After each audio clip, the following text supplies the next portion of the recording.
আসসালামু আলাইকুম, সবাই কেমন আছেন? দেখেন ডিমের পিঠা বানাবো, তার জন্য আটাটা তো করে নিলাম। এখন পিঠাগুলো কাটিয়ে নিতেছি।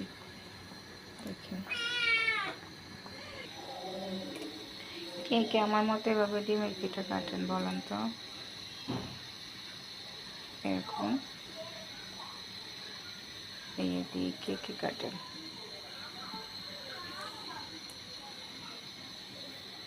আবার কড়াইতে এভাবে দিয়ে দেন।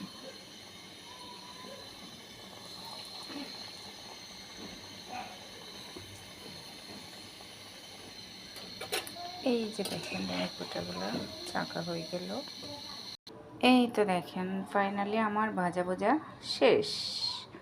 তো এভাবে কে কে ডিমের পিঠা পছন্দ করেন কমেন্ট করে কিন্তু জানাবেন। এই যে দেখেন লবণীয় কতটা হয়েছে। আল্লাহ হাফেজ।